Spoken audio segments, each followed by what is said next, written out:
Did you know that the overwhelming majority of my audience is over 18? That would mean that most of you probably remember the Escudo Pikes Peak thing. Now, we never called it the Escudo here, so I never really knew much about it. All I knew was that this thing was absolutely bonkers, and it was the way to cheat the game to an easy victory. So, obviously, I took that opportunity. But we don't really have anything balls to the walls like that in BeamNG, unfortunately. So, I'm going to have to make it. Luckily, half the work is already done because the rally version of Pikes Peak has already been graciously put into BeamNG by another modder.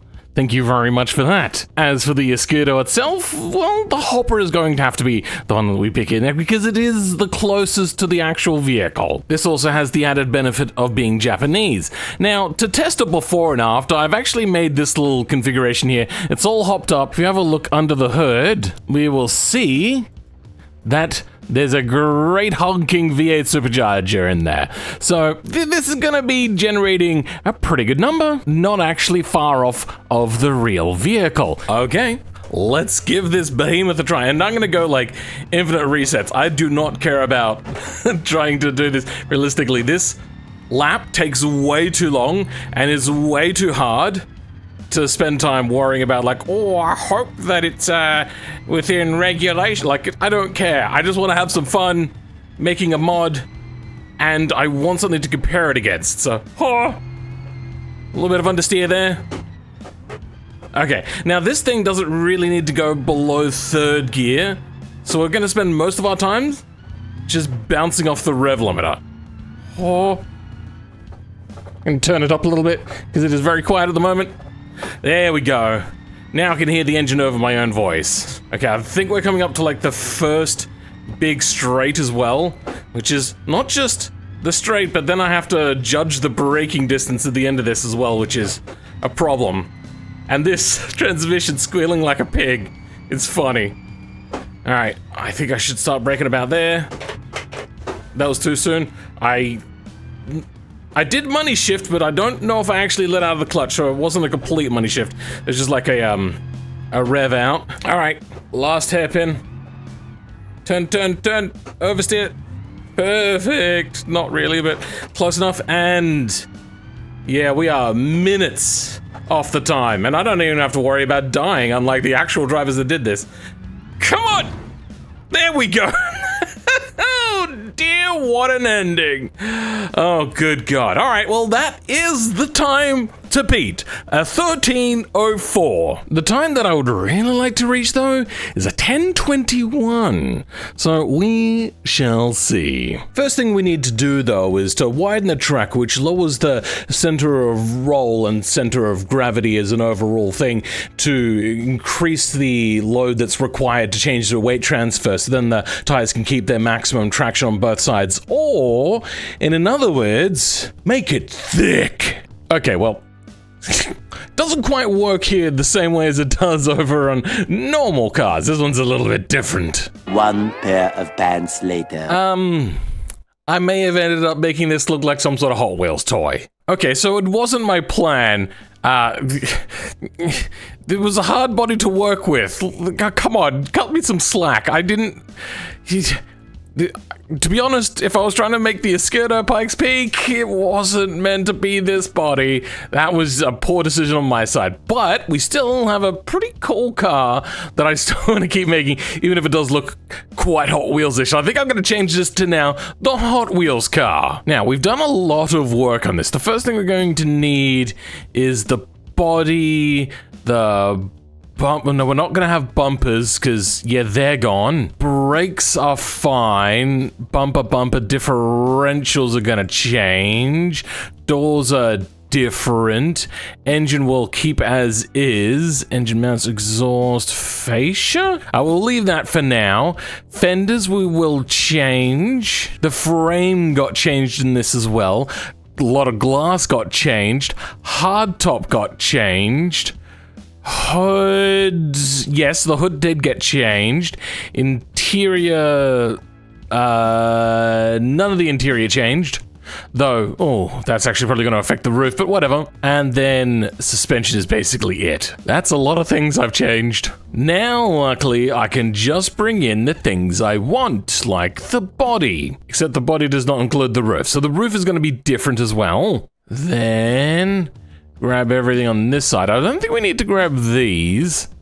Everything else, GX.2. Now we go through and re-export everything one by one. I wish there was like a mass exporter, but I don't think it works like that. Anyway, with all of that work done with, it is actually looking pretty darn good, and this is looking very Hot Wheelsy. I think I'm gonna basically have to ditch the idea of this being anything other than just basically a toy. Let's switch this to some four-wheel drive high. I mean, it's only got the 6-cylinder in at the moment. I haven't done any modifications. I've had to put in a fuel cell as well because the current fuel tank does not fit, and this is rather slow. And I've also got some all-terrains. I don't have any sort of like race tires on, so not really meant for bitumen.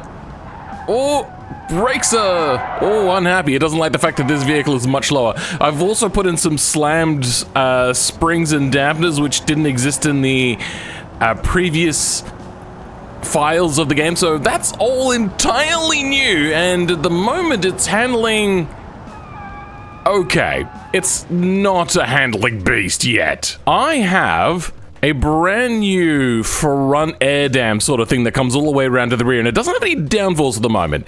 Now, if I'm doing road racing, yes, you want downforce, but you want to really be quite moderate with the amount of downforce you have, because you don't want to lose a lot of top speed. But when rallying, that doesn't matter. So I'm going to go balls to the wall on coding for the downforce amount. Big wing, easy done. And if we have a look down here, there will be a lift and whatnot values somewhere. Perfect. These are the ones I want, and we'll put it in my new under tray code. The under tray on this thing is like really big and wide and goes all the way down, then lifts all the way up here. So there's a lot of wing. And I think I'm also just gonna grab the wing. What are the chances that this works first time round? Probably not, but we'll give it a try. Oh, actually, that's not too bad. Maybe I'll take the stuff and edit it a little bit, but I kind of want it to sit up here. The first thing I can do is get some node offset on, though, just to get it in the ballpark. Actually, you know what? No, I don't want node offset. With the new J-beam editing stuff that we could do, oh, it's so much easier. Either way, it kind of fits in here. Oh, that doesn't line up. That's unexpected. Either way, we're just gonna move you up to...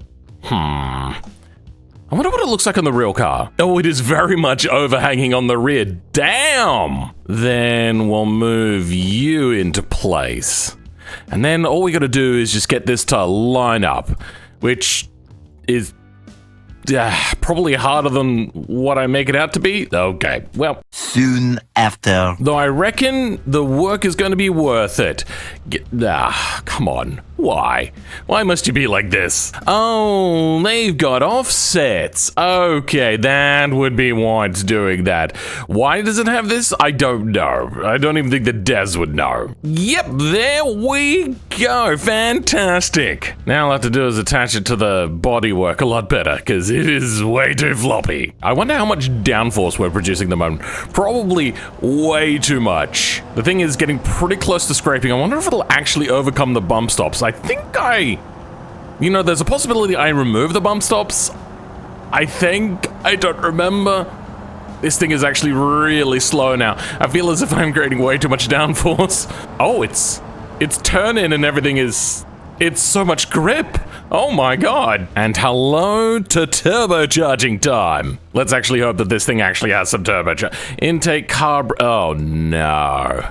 Don't tell me there's no performance to be done. There's not even a performance long block. Oh, no. Intake? Hey, turbochargers. Perfect. And exhaust? Okay, yeah, that's the engine we're going with. Unfortunately, it doesn't have the performance long block, but it'll do. Grab all of this, so yoink, and paste you in here. Fit you into position, and the results of my labor, we have an engine that almost holds itself in properly. So this, it does have engine mounts. Okay, it just doesn't, okay. Let's go hopper. And hopefully, when we go back to the V6, this will have the engine mounts that we want. There we go. Stock engine mounts. And what do you know? It's held in. Perfect. What is that big ass hose? What? Okay, well, apparently I missed one thing. We now have the option to put on a giant stage 3 turbo kit. And also the camera doesn't fit inside the cabin, but that's fine. It's all good, bruv. Oh, that's a lot of power coming out of the rear. Oh, lots of lag. Really? I forgot to put on the ultra heavy duty long block. Now, for driving, it is very, very laggy, but you know, it's doing all right. Okay, this is not generating enough power. It's struggling to go 100 kilometers an hour? What the hell? That doesn't seem right at all. Does this thing have way too much downforce, maybe? I have recently found out a new way to actually tell how much downforce a vehicle is creating. First, let's see how much power it's creating.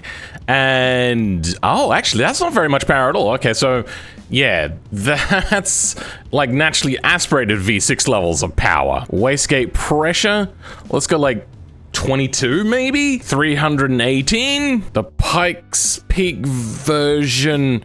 Wow, even came with a 2.7. Oh, fantastic. And it created 732 kilowatts. Oh my god. I don't think there's anything else that could be done. I suppose there's a race ECU I could put on. This is maxing out at about 6.5. Stock ECU, adjustable race ECU.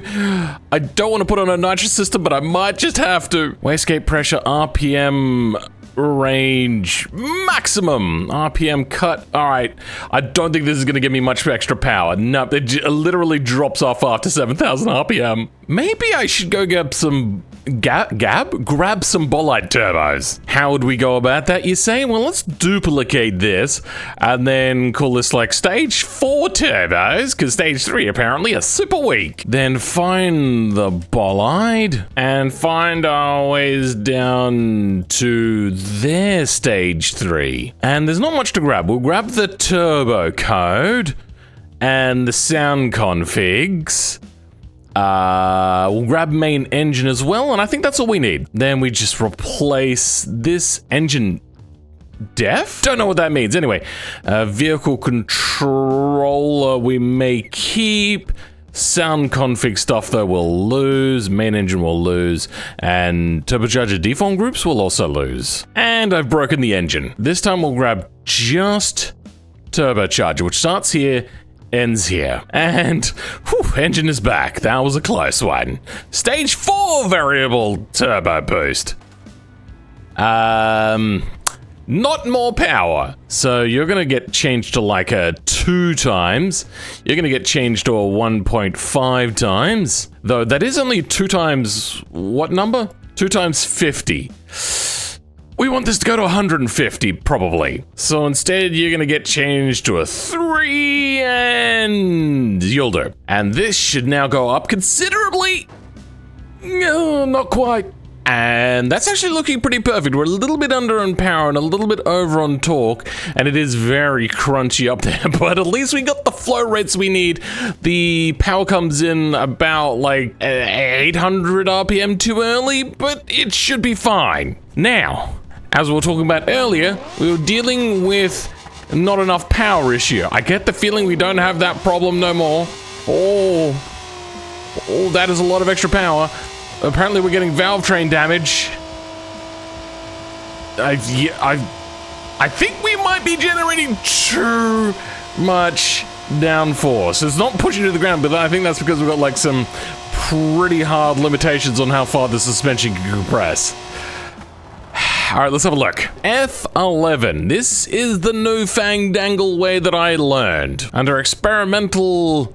I think it's... Wait. Editor? Live editor. And then, yes, I've got a debug up, which should be under, like, apps, debug... Aero debug. It got these values here, and I believe if you divide the newtons by 10, you get kilograms. Yeah, about a 10 to 1. At the moment, it's kind of hovering around 0. It's bugging out a little bit, but that's kind of what to be expected from BeamNG. And then reaching... Okay, well, our speedos are bugged out. We have to fix that as well. 3,000, 4,000 newtons on the rear, 5,000 newtons on the rear. Yeah, okay. No, engine blew. So if we go in and turn on aerodynamics debug to drag and lift, and then zoom out a lot and look under the ground, there seems to be a lot of drag on the bottom. Okay, maybe that is a smidge too much drag. Especially since the underbody doesn't usually generate drag that much. Drag coefficient, let's bring you down to 10. What? Nope, not 100, 10. And our top speed is going into the 200s. Okay, yep. This is all right. Our radiator is overheating though. God damn it. But our top speed, wow, we're getting close to 300 kilometers. Yeah, that's getting close to 200 miles per hour. I don't think this thing would be going that fast. Time to update my save of the config and to bring it back to Pikes Peak to see how much better we do than the 13-minute-ish lap that we did last time. I can't imagine this is going to be the best vehicle in the world. Oh, okay, well, that sucked. In future, though, I am going to set this thing to... oh god, rewind. Okay, this is actually just hard to drive, my god. And once this thing gets into its rev range, it's insane! Oh! Oh my god. Okay, I should probably undo the tire modification tune that I did. But I get the feeling we'll be fine. No, we won't. Okay, there's a lot of understeer here. Damn it. Alright, I've had a little bit of practice. I think I might be able to complete a lap now, kind of, maybe. I also feel that this isn't going to be as fast as the last one.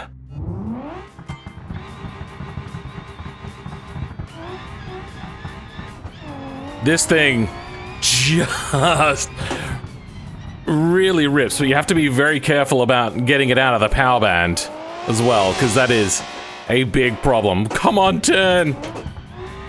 Not the most elegant turn in that you'll ever see. Very, much not wanting to do what you want it to do, and once you're out of the power band, you're in for a bad time. There's also one other little bit of a problem. The power band is very narrow. So once you're out of the power band, this thing is just a dog. But since we're on dirt, we could just kick it. And then just do a burnout for days, because the thing has nearly 1,000 Newton meters of torque, which is just wild. A normal V8 will have like 400 to 500. This thing has nearly 1,000. Come on, turn left. No, okay. Don't worry. We get as many resets as we want, because unlike the people in real life, we don't have to worry about dying. Which is like, seriously, actually a really big thing. Oh, come on, turn right, you fat lard. And once this thing gets into second gear, it'll just start doing burnouts for days. Come on, go. Push harder. You can do it. I feel that this thing is more meant for tarmac more than dirt, because the spring and dampeners package I got set up on here, not really meant for this. Handbrake. That was very that was really poorly done. Am I in the wrong gear? What is happening? Why? Come on. We are not going to be faster. This is going to be so much slower. I feel that this engine's just not as good as that slightly supercharged V8. Come on, go. There we go. No, nope, nope. Okay, wrong place. That's not where I wanted to be. This can't be a good time. Turn! We'll find out how we're kind of doing by the time we get to... Oh, synchronized damage, that's fine. Nobody cares about that. We'll see how we're doing by about the midpoint, because midpoint is about midway through the... Turn! Oh, that's no good. Quick little free reset. Go, go, go, go. Build that boost up, you turd! There we go. There we go, go, go, go, no, no, turn, turn, turn, turn, turn. Burn out, burn out. There we go. Maybe I don't have the same tires as well. Maybe that's a thing. And here is the midway point. And okay, so we are basically on track for the same time. I was gonna hit the wall just then. How does this thing not? What, just rip in first gear? Come on!